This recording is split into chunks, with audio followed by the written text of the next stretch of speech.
Hi, I'm Julia, and presenting with Simi and Max on our analysis of amateur baseball player athletic and visual tests.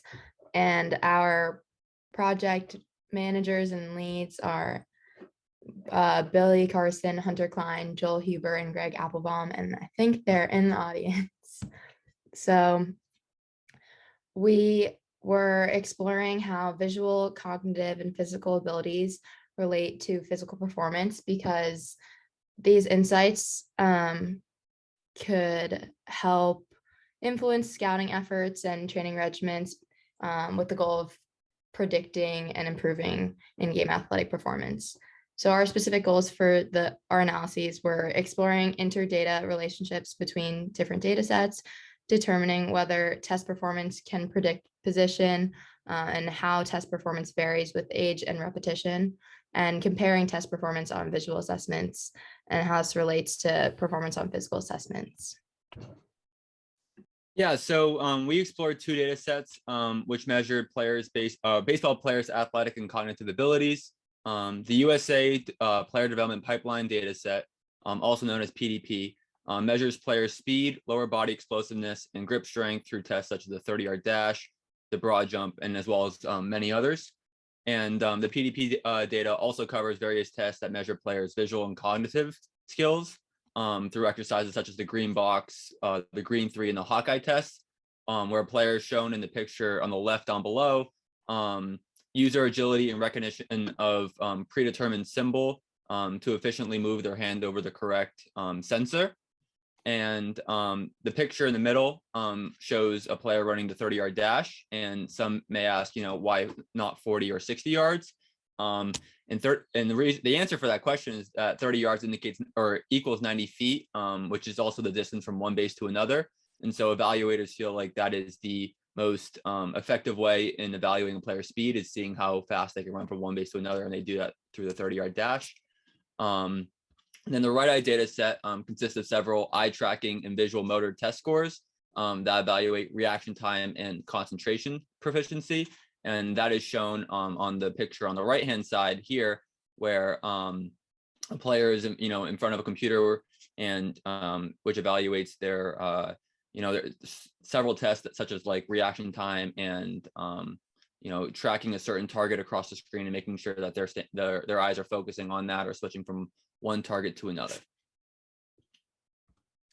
So we broke our analysis up into 3 different sections, and the first one was a cross-sectional prediction of the tests. So we wanted to understand the relationships between the PDP and the right eye scores and see if we could use the PDP data to predict right eye scores. So we selected PDP tests that encompass both physical and mental skills. So as Max had explained, the green 3, the green box, reaction time, and the Hawkeye test, which all test processing speeds and reaction time in different ways. And we used these values to predict a brain score, which in the right eye data, there's an overall brain score, which encompasses all of the different cognitive tests and puts it all into one overall value. And so we graphed the predicted brain score and the actual brain score, as you can see on the graph below, and did a best fit line. So unfortunately, the R squared value was pretty low. It was 0.014, which indicates that there isn't much of a strong relationship between these variables.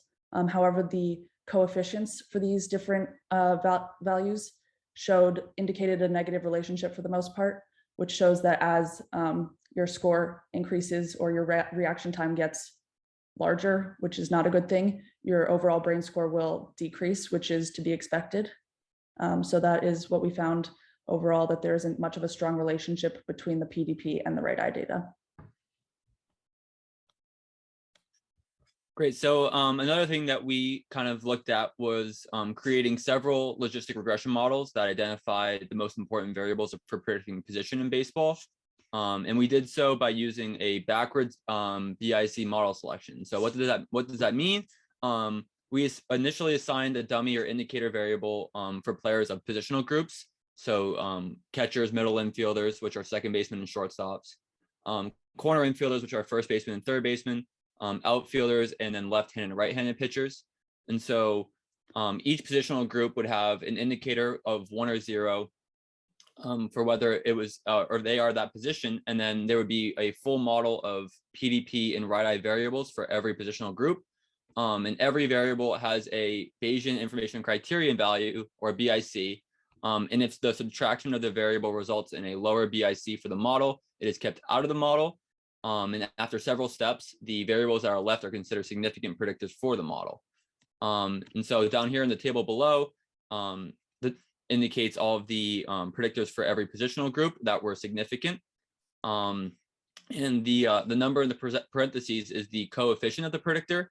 And it means that for every unit increase, the odds that a particular player is that position increases by e to that coefficient, since it's a logistic regression. And the number shown on the right is the model's AUC, or area under the curve value. It is on a 0 to 1 scale, where 0.5 indicates that the model is as good as I guess randomly guessing. And true positives and true negatives determine the model's AUC value. And the model selection process was used under a 80-20 train test split, where the test section determined the AUC values. And the variables that are bolded below evaluate for mixed comparisons, where I used the level of significance of 0.5 or 0.05 and divided it by 18, which were the total number of predictors.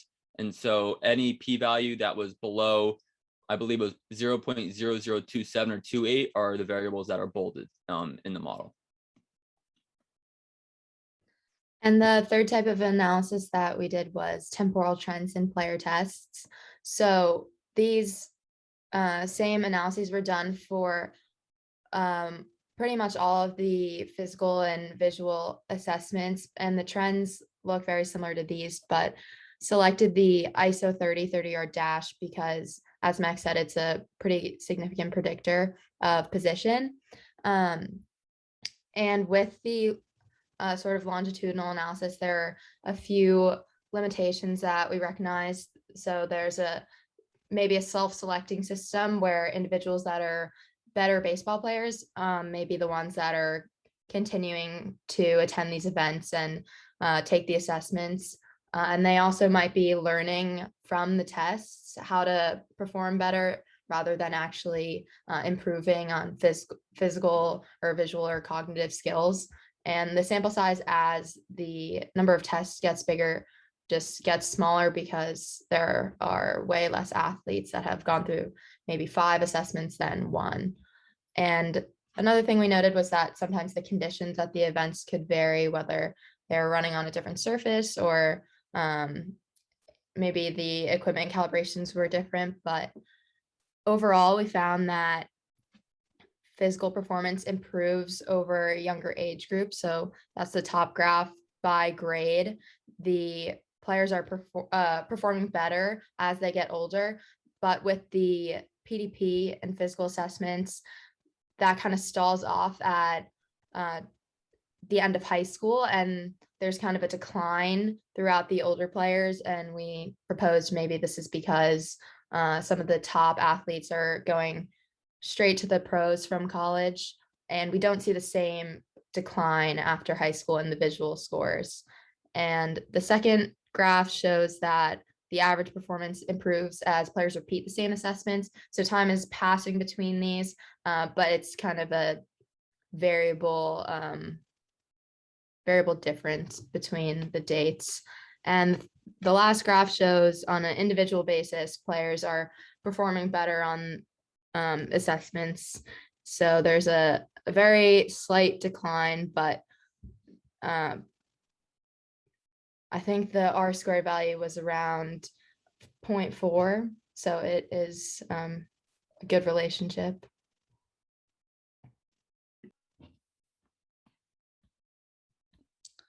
So to wrap it all up, we used the linear regression analyses, logistic regression models, and longitudinal analyses to understand kind of how both the scores in the PDP data change over time, and also to see whether or not we could predict both position and overall brain scores using the PDP and right eye data. And overall, we have 3 conclusions. The first is that the certain values or certain variables in the PDP and right eye data can be used to predict position. The second is that athletic, cognitive, and visual scores do improve over time and through repetition. And the third is that there's little relationship that exists between the right eye and PDP data. We would like to thank our project leads and our project managers for helping us on this, and especially USA Baseball for providing us with these great data sets, and also for letting us visit their facilities and see some of these tests in action. That was really helpful in understanding how these tests work. And I think we'll open up to any questions people have. Yeah, thanks all. That was a really great presentation and great work all summer. Don't be shy, put questions in the chat or unmute yourself, whatever works best.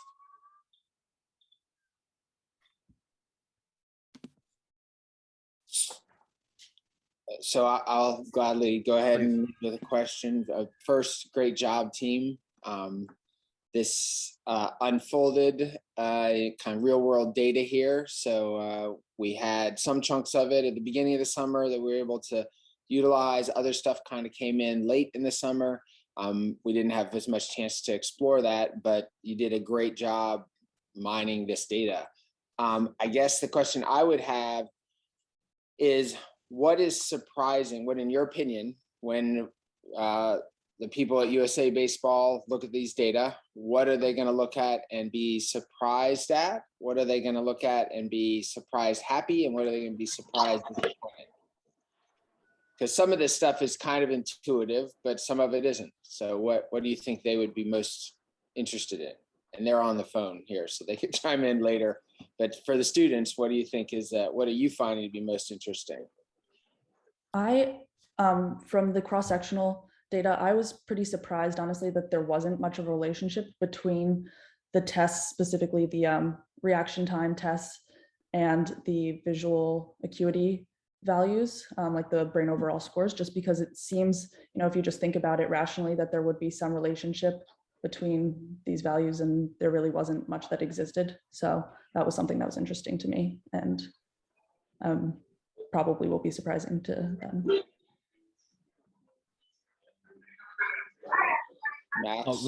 One thing that I kind of found surprising was the difference in the left-handed pitcher and the right-handed pitcher models, where one thing in particular was that the left-handed pitchers had this leg strength ratio predictor as significant, meaning that one of their legs was significantly stronger than their other leg, and we can hypothesize as a left-handed pitcher that their left leg was stronger than their right because they push off of their left leg.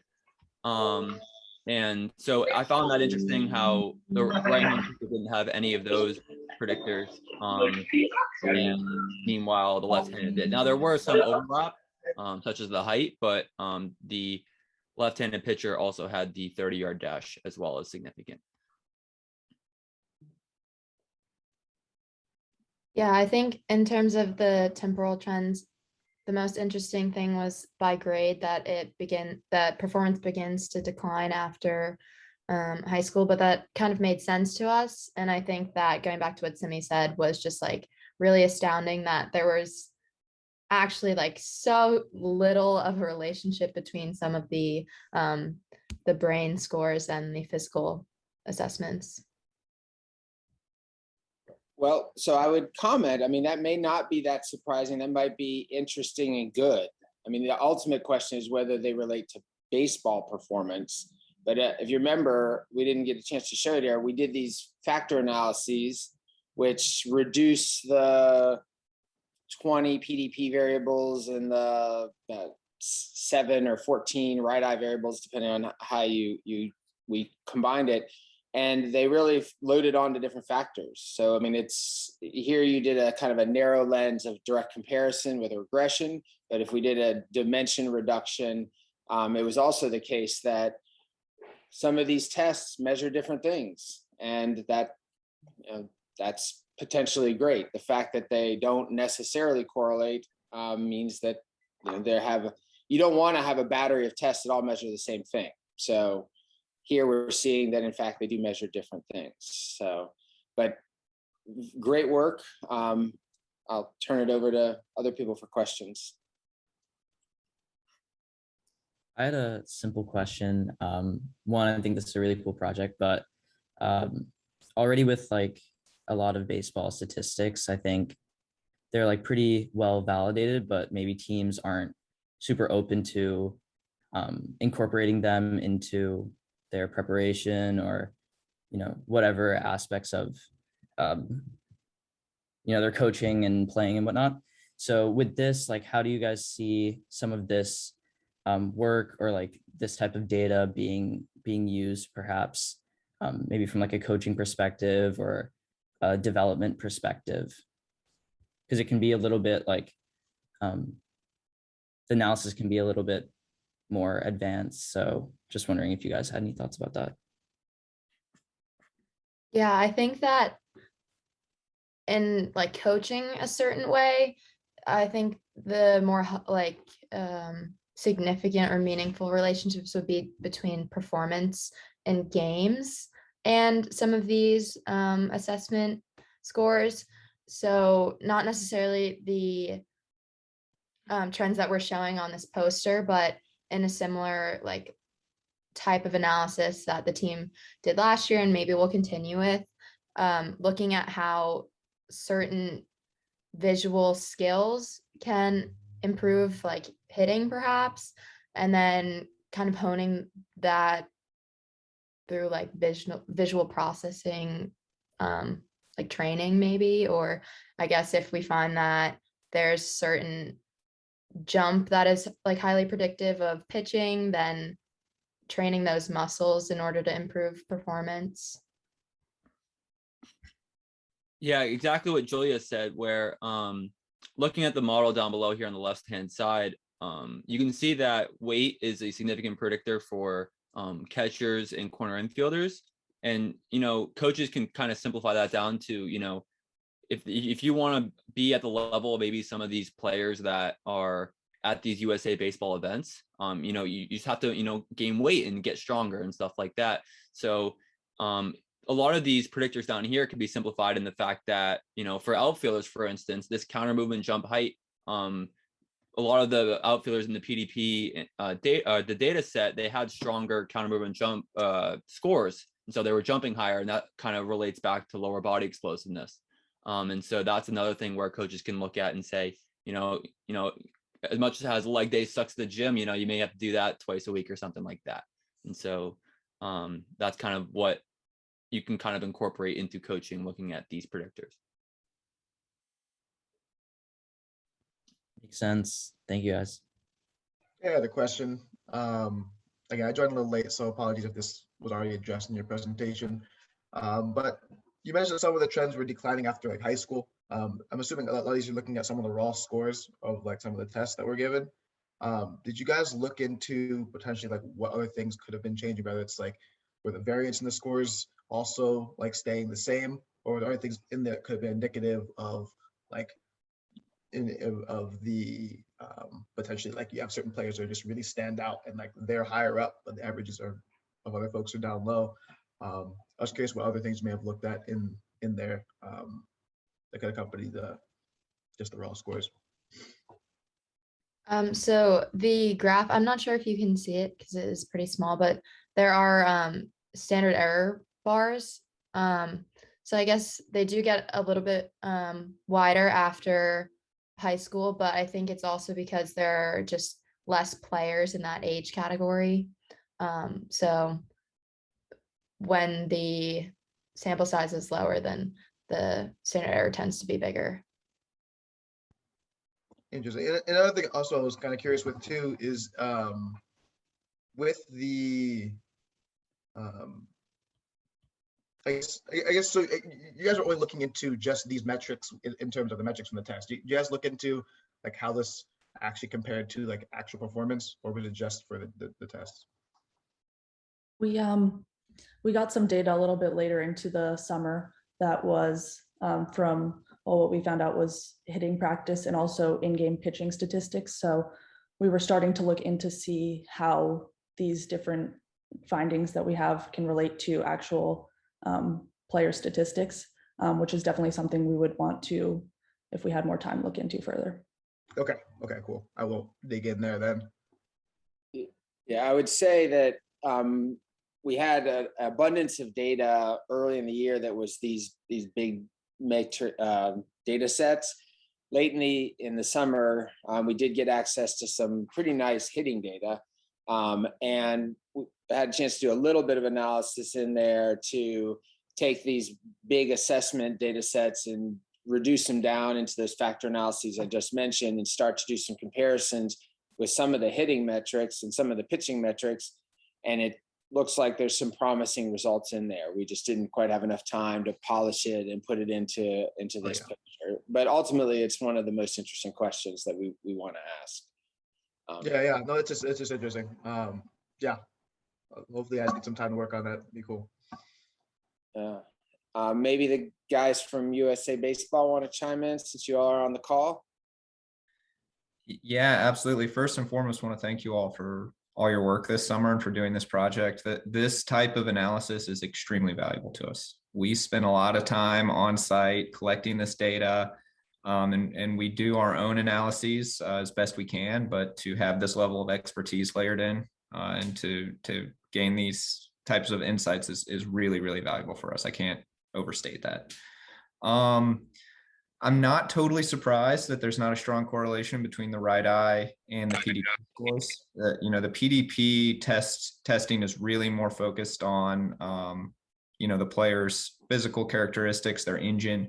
There are some cognitive elements to it, but I think it would be interesting to take both of these data sets and compare them, as was mentioned, to some in-game performance and see, is the vision and cognitive side strongly correlated to actual success on field? And likewise, are the physical elements correlated to success on field? And maybe both of these data sets correlate to what happens on the baseball field, even if they don't necessarily correlate to one another. And that would be interesting to look at. The predictions of position has already been really interesting and valuable to us. Some of the stuff you guys came up with, particularly one we've really been interested in, is that left-handed grip strength is a predictor of being a catcher. And that was mentioned to us on a call with the students a few weeks ago, right before we had a camp that had the top 100 high school prospects in the country. And sure enough, we identified that the top high school catchers all had very strong left-handed grip strength. And that was not something that we had known to look for prior to this project. So that was a really interesting insight. This is really awesome foundational analysis for us. And I think there's a ton of room for future research and future analysis. And we hope to continue the relationship and continue this type of research. We really appreciate everything you guys do, and look forward to seeing what else we can find from the data.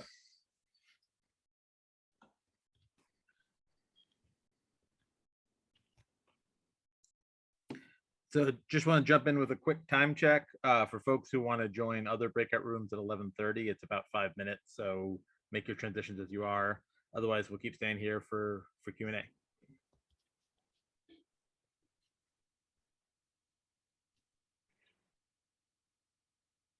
I had a quick question. If you guys had maybe 2 or 3 more weeks of this program, what analyses did you maybe run out of time for that you would want to do, or what kind of future directions do you think would be interesting to try with this data? Yeah, thanks for asking that, Billy. One thing that I was really looking forward into doing was running a similar model to the predicting position, but looking at pitchers with A, high spin rate, and B, high pitch velocity.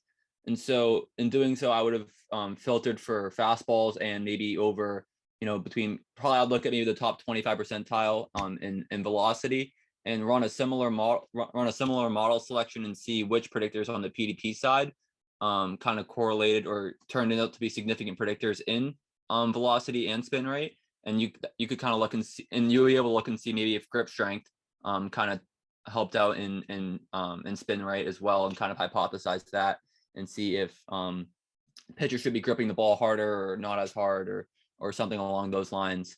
And then looking to see how lower body strength also kind of correlates or turns out to be, if they are predictors of high velocity as well. Yeah, I had begun to look at something similar, but on the on the hitting side, seeing if the grip strength had any bearing on the distance, the launch angle, exit speed, stuff like that. So I would have liked to dig deeper into that. I agree with Max and Simi. I think looking at the in-game data or the hitting and pitching data would have been really, really fun because that's where you see like more intuitive relationships, I think. Great. Thanks, guys.